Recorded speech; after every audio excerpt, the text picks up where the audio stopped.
different ball game for Ronnie Sullivan today, John. Neil Robertson, very fluent, left-hander, great potter, break builder. But he's played Peter so many times. They've played, I think it's 30 odd times. So he knows what to expect. Yeah, and he's got to be a little bit patient and not get beyond himself, which I don't think he does. I think he's, the last couple of seasons, I've been very impressed with Ronnie. Hit and hope from Peter. The old hit and hope. Well, you were hoping for something better than that. Sometimes that's all you can do. For all the skill we have in this game, I mean, there was not a lot he could do. He didn't fancy the shot that you lined up, Dennis, so... But he's not got it safe. And now what can Ronnie do? First chance he's had in the match.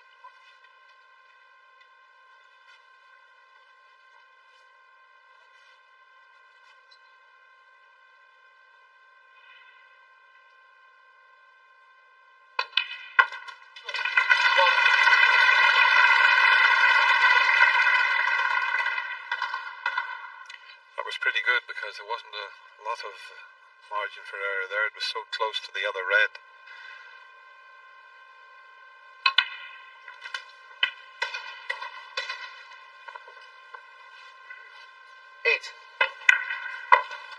Could only just get to the potting angle. 9.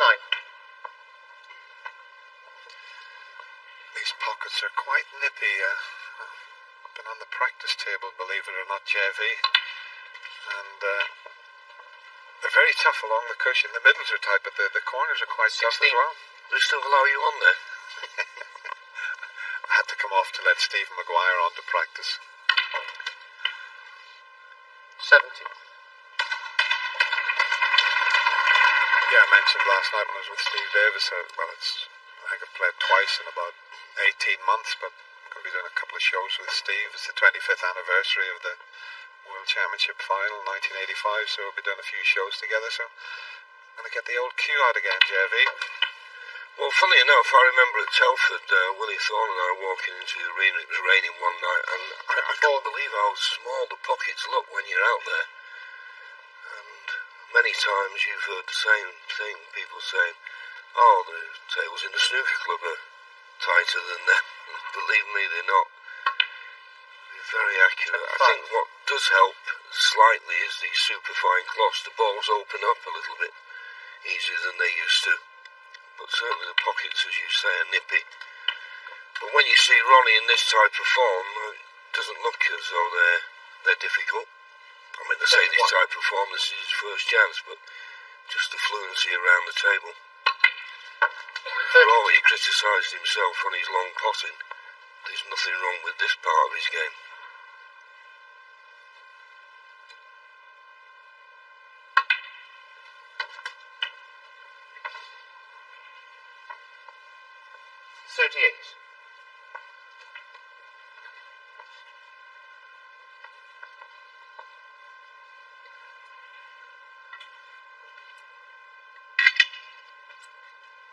Yeah, you mentioned the superfine cloth. They really are quick, John, and if you're not playing well, you can look or be made to look silly on the table because it's so easy to lose position.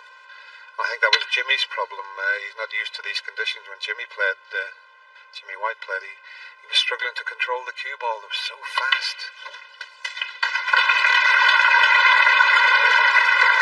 39.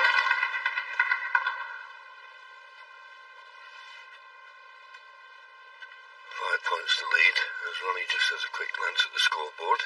So after this black, he needs the 3 remaining reds.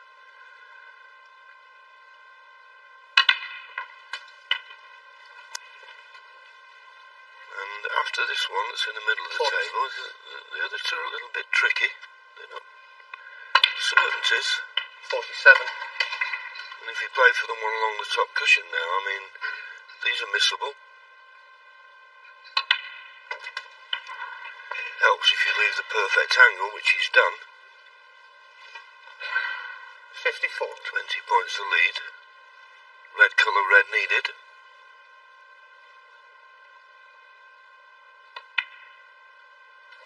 Perfect angle on the black to drop in behind the last red.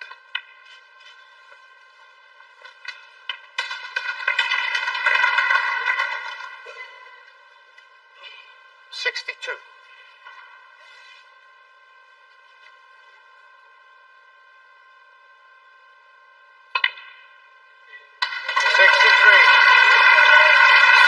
Well, Dennis, we did ask the question when Peter spurned his second good chance, would he get another one?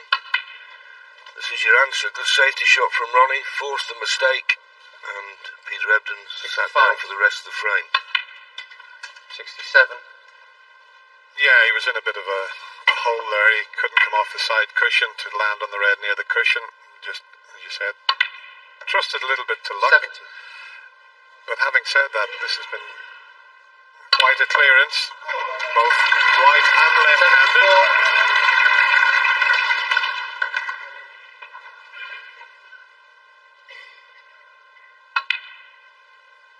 79.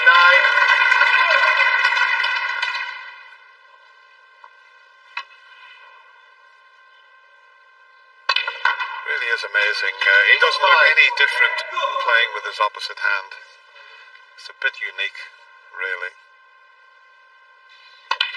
One scoring from Ronnie O'Sullivan. Peter Ebden got in early on, and he didn't make enough. And Ronnie cleared up with that magnificent break of 92, and he takes the opening frame. He's taking the one to the left of the pink, and that will make sure he doesn't cannon into that one. The white will go somewhere near to where it is at the moment.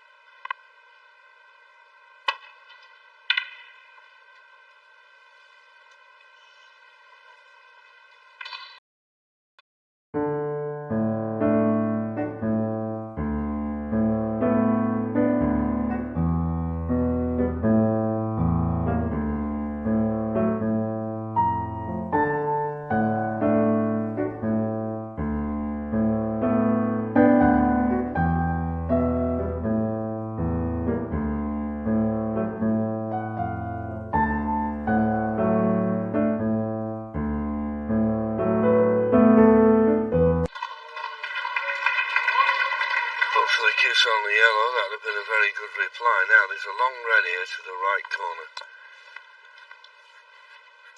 There's also maybe a possible shot for nothing, but if he can knock this in, it'd be on the black, and what a chance it would offer. Well, he decided to play the run through, but another long pot. Another long pot success for Ronnie. So he'll be a little bit more pleased, and he's just about got an angle on the blue. This is a chance to win frame and match.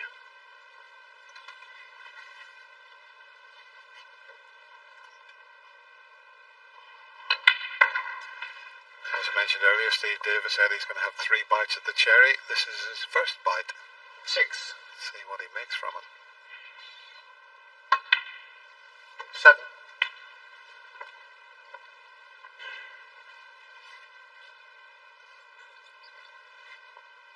Talking about Steve Davis, he didn't need many bites at the cherry back in the 80s when he was beating his old John. No, you could say we were left with the pip. 13.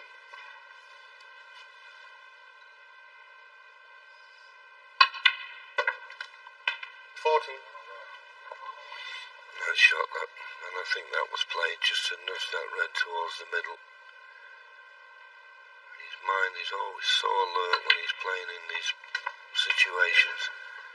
Just trying to make things easier, that run to the line, that 20. little bit quicker. He's just 12 points behind now. 21. Well, he used all the pocket there. That was a little bit of lack of concentration, that. He was more interested in getting a good angle on the pink. You could see. Wipes his brow. Thought he'd missed it. Well, I think everyone thought he'd missed it. 27.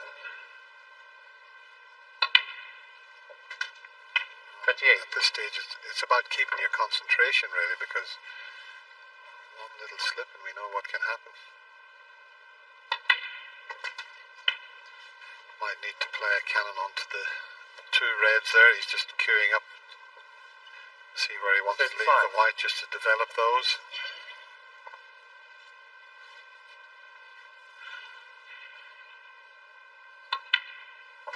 36. Pretty straightforward, just a little half ball cannon on the red to the left of the two.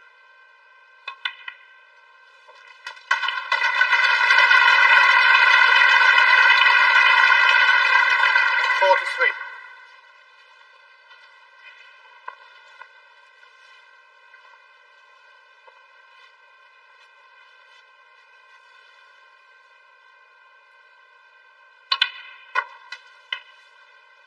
$44.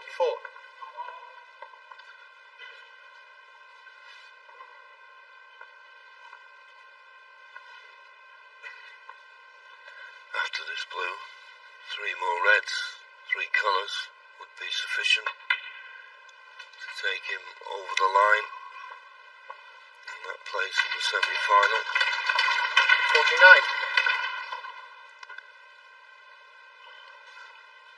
I suppose he'd like to play this one, and then he wouldn't need the awkward one along the top cushion.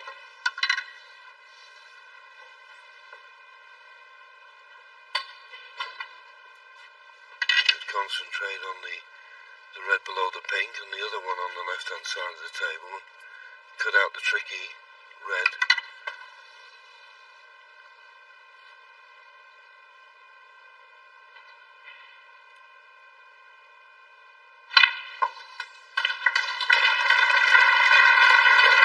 It's all there now. It should be plain sailing, but whenever the winning line comes in sight, you never know what can happen, but I'm sure Peter Ebden sat in his chair there is fearing the worst. Spirited fight back from 56. Peter, but he'd be the first to tell you that he didn't 57. play anywhere near well enough to challenge Ronnie O'Sullivan. As I say, his highest break, 38. That's just not good enough against someone like Ronnie. Well, it's not good enough against any of the top players these days. 64. Ronnie had a quick look at the scoreboard, 32 points to lead. Red and the pink would do. 65. But he'd want to make certain he gets this last red. He doesn't want to be in a position. He lost the frame earlier on when he was 35 points in front. Okay, there's a little bit difference between 35 and 39, but it's just only one snooker. And it could be a nice way to finish for Ronnie. If this goes in, he could make the century. And he's gone in. So it would be a perfect end, not for Peter Ebden. He'll be disappointed the way he's played. I know he always comes into matches against Ronnie O'Sullivan and relishes the challenge, but he's been able to do anything about it today. 81. Well, Ronnie, his highest break has been a break of 92. That was in the opening frame. It's amazing. All 84. great champions seem to be able to win in style. 88.